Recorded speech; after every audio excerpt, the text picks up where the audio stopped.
nongeye kuguha ikaze kuri Ndak TV. Uyu ni wa mwanya mwiza wagasobanuye, tugiye kuryoherwa. Icara tuze. Mu gutangira filime yacu batwereka umugabo uburi muri gereza bamwita Ray Bradstone, abari kuri telefone ari kuvugisha umugore. Muri ako kanya ariko haba hari indi mfungwa iri kugerageza kumuvangira imutesha umutwe kandi ari kuri telefone, ariko Ray agakomeza gusa nk'uyigendera kure. Ariko yabona imfungwa ikomeje Ray mu kubura icyo akora ahita amukubita. Nyuma y'iminsi mike Ray baza kumurekura nyuma yo gufungwa imyaka 7 abasoje igihano aba yarakatiwe. Mbere yuko agenda ariko afata ibitabo yasomaga ari muri gereza kabisigira umucunga gereza. Ray mu gusohoka muri gereza ariko ako kanya hahita haza umugabo bita Philip LaRue, abari mu modoka nziza cyane rwose. Uyu Philip abari kugerageza kubwira Ray ko basubira kwiba banke, kigaragara nuko baziranye cyangwa bigeze no kwibana na mbere. Uyu Philip aba yarakoranye icyaha na Ray mbere yuko Ray afungwa, ariko Philip we ikigaragara ntago yarafunzweho. Philip abari kugerageza guha Ray lift amubwira ko yaze mu modoka akamutwara, ariko Ray amubwira ko ari ushaka gutwara. Philip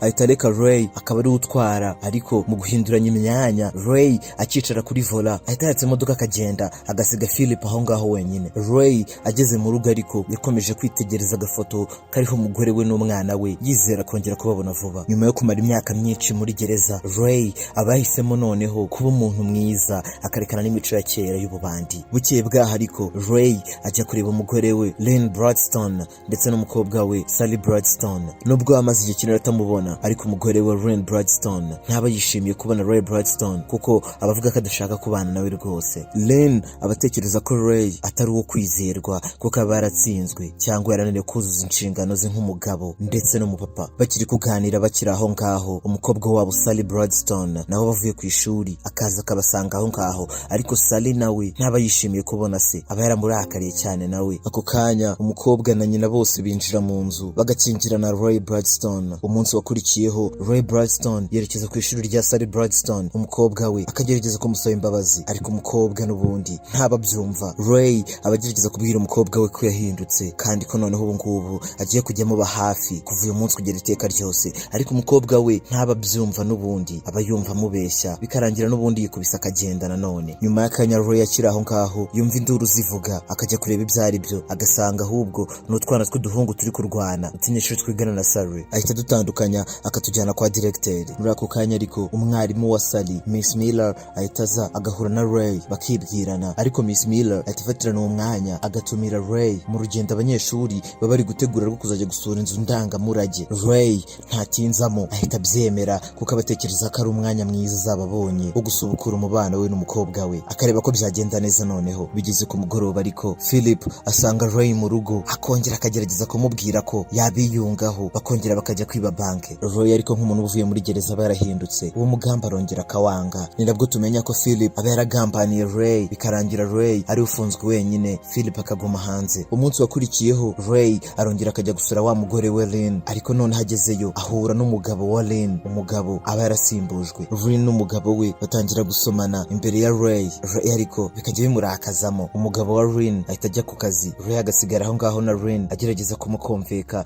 amubwira ko basubirana, ubu noneho kazita ku muryango neza kandi yahindutse. Lynn ariko amubwira ko nta kintu na kimwe yahindura kuko Ray nta n'akazi aba afite. Ray atekereza ko nta mafaranga afite, akigira inama yo kujya gushaka akazi. Ajya mu makampani menshi rwose ashaka akazi, ariko bakajya bamwanga rwose akihagera bitewe nuko inyandiko igaragaza ko yakatiwe n'inkiko ibimugaragaza nabi rwose. Uwo munsi umugendekera nabi, noneho bikaba bibi cyane nyuma yo kumenya ko ahantu aba ari kuba haba hatatswe n'inkongi y'umuriro. Nyuma yo kumenya ko nta yandi mahitamo afite kandi nta n'amafaranga bafite, Ray ahitamo kwiyunga kuri Philip, kuri wa mupango wabo mubisha wo kujya kwiba banke. Mu yandi mashusho bahita batwereka Ray, Philip ndetse n'andi mabanda abiri bari mu modoka bari kwerekeza kuri banke. Muri ayo mabanda ariko haba harimo uwitwa Goldie, uba ufite umunwa koko abagenda asakuza cyane, ariko Ray akababwira ko ikintu cyonyine yishimiraga ari muri gereza ni ukuba kure yabo. Bageze kuri banke, Philip ndetse n'aya mabanda abiri arimo Goldie bambara maske hanyuma bakinjira muri banke, ariko Ray we aguma mu modoka ngo abari buze kubatwara, n'ubundi aba yaje atabishaka.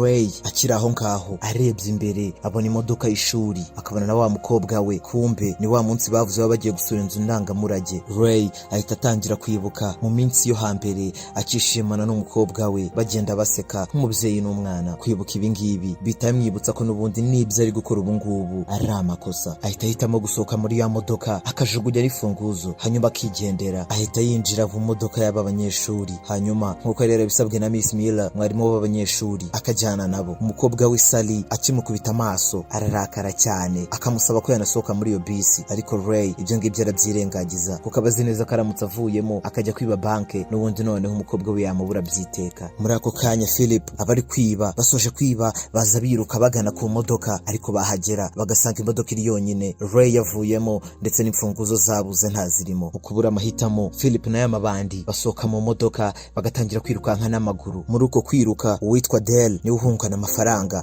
akiruka yerekeza kuri ya bisi y'abanyeshuri, ariko kugira ngo adafatwa agasiga igikapu aho ngaho mu bikapu by'abanyeshuri bigomba kwinjira muri bisi nabyo. Mu kwirukanka ku maguru polisi n'ubundi birangira imufashe ndetse akanakomereka cyane bikabije. Goldie na Philip ariko bo bahitamo kwiba imodoka, bakiba akamodoka kaba kari hafi aho ngaho, ariko mu gihe bari kugenda bagahita babona Ray mu modoka y'abanyeshuri. Bamenya ko Ray yabagambaniye, ariko mu gihe bakiri gucika n'ubundi kubw'ibyago bagahita bakora impanuka bakagonga. Philip ahamagara ku ishuri abashaka gukurura amakuru no kumenya aho bisi ishuri yerekeje. Ku rundi ruhande ariko Dale umwe wafashwe na polisi ndetse yakomeretse cyane abagaruye ubwenge. Ako kanya abapolisi babiri bakaza baba bari kumubaza amakuru ajyanye n'ubujura ndetse nabo bafatanyije kwiba. Nyuma y'iryo perereza ryose polisi iza kumenya ko amafaranga ari muri ya bisi y'abanyeshuri. Mu kanya gato abanyeshuri bagera kuri ya nzu ndangamurage, ariko bakihagera bakira amakuru mabi y'uko umutour guide wagombaga kubayobora bazengurutse ya nzu ndangamurage aba yarwaye. Ray mu kugira ngo umukobwa adakomeza kuba bored ahitamo kuba tour guide akazengurutsa abanyeshuri abasobanurira ibijyanye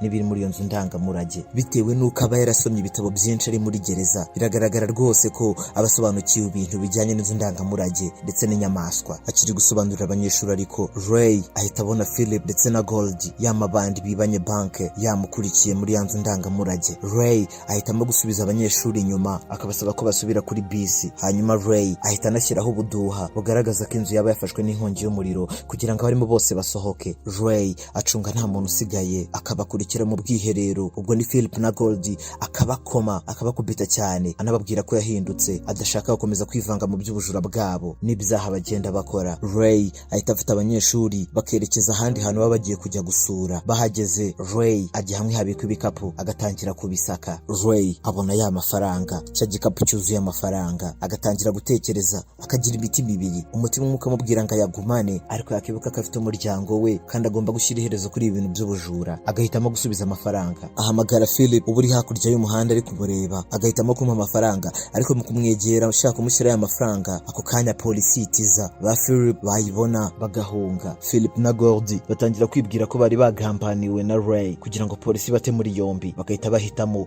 kujya kwiyunga ku yandi mabandi y'abanyamegizike kugira ngo azabafashe gufata Ray. Mu kandi kanya ariko Ray abasubisha abanyeshuri kuri hoteli, ndetse Miss Miller akagenda abwira abanyeshuri uburyo bagomba kujya mu byumba byabo umwe ku wundi. Ray ajya mu cyumba cya hoteli afite cya gikapu cyuzuye amafaranga, agahamagara Philip amubwira ko yamusanga kuri hoteli agafata igikapu kirimo amafaranga. Philip ariko abatekereza ko Ray yabagambaniye akamubwira ko agiye kumubwira ahantu hatekanye yazana ayo mafaranga ari uyazanye atari bagiye kuyatora. Akiri kuri telefone ariko wa mukobwa we Sally arinjira mu cyumba akamusaba n'imbabazi kuko batangiye kubona ko papa we ntari birye. Umukobwa na se baba batangiye kwiyunga. Mu kwiyunga Ray asohokana Sally ahantu hatandukanye ndetse bakajya no mu karesitora mu kuganira. Nibwo bagerageza gushyira ibibatanya ku ruhande bakiyunga nyine nk'umubyeyi n'umwana. Mu gihe ibyo byose biri kuba ariko baba polisi babiri berekeza kuri hotel aho abanyeshuri bari kuba, baba bari kugenda babaririza bashaka kumenya aho Ray yaba ari. Begera Miss Miller bamubaza aho Ray yaba ari, bakanamubwira ko Ray ari mu babandi yibye banke, bikamutungura cyane. Ray n'umukobwa we ariko mu gusubira kuri hotel, Sally amubwira ko agiye kumarana umwanya n'abashuti be, cyane cyane uwitwa Josh ngo baba bakundana. Sally agenda yishimye rwose nyuma yo kumarana akanya na papa we, ariko ibyo byishimo bari by'akanya gato kuko agikubita amaso kuri televiziyo akahita abona papa we ari gushinjwa ubujura. Sally ahita asubira kureba se, aba yamurakariye cyane anamubwira ko yakoze amakosa yo kongera kumwizera, biba byamubabaje cyane. Ray ariko nk'umunyabwenge ntaba yiteguye kureka umukobwa we amusobanurira byose uko byagenze, bikarangira Sally atuje. Nyuma yo gusobanurirwa byose uko bimeze, ako kanya ariko Ray abona abapolisi babiri kuri hotel akahita amenya ko ariwe bari gushaka. Ahita asaba Sally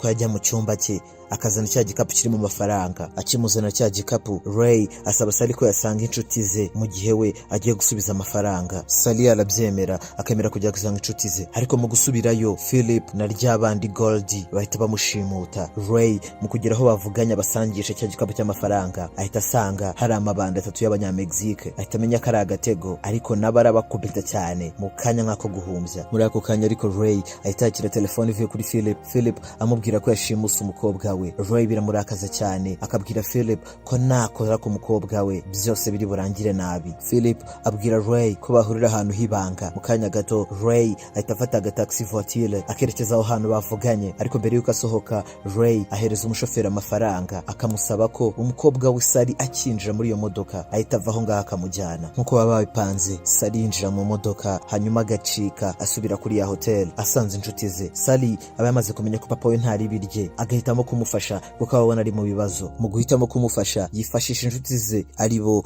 Josh, Simon ndetse na Benny. Simon akoresha iPad agatrackinga telefone ya papa wa Sally ahantu abari. Benny we ahitamo kurangaza polisi akoresheje uduturika. Babana bombuka ari bane bagahita basohoka muri hoteli. Ku rundi ruhande ariko Ray papa wa Sally aba yafashwe na Philip ndetse na Goldie, bamuziritse ku ntebe bari kumukubita bitewe nuko aba yababeshye ntabazanira amafaranga ahubwo akabazanira igikapu kirimo ibikinisho by'abana ndetse n'ibintu by'ibyenda. Philip aba ari kumukubita amubaza aho amafaranga ari, ariko Ray aba yabihoreye rwose. Muri ako kanya Sally n'abahungu b'inshuti ze baba bageze hahandi Ray afungiye, bakigabanyamo amakipe babiri bakajya kurangaza baba bashimuse Ray bakoresheje uduturika, hanyuma abandi bakajya guhambura Ray. Mu gihe ibyo byose biri kuba ariko Ray aba yahamagaye inshuti ikora kuri radio kugira ngo itambutse ayo majwi yose live kuri radio. Yaba polisi ndetse n'umugore we Lynn baba bari kuyumva live. Polisi kibyumva ariko itayerekeza aho biri kubera, ariko Philip na Goldie baba babafashe babatunze imbunda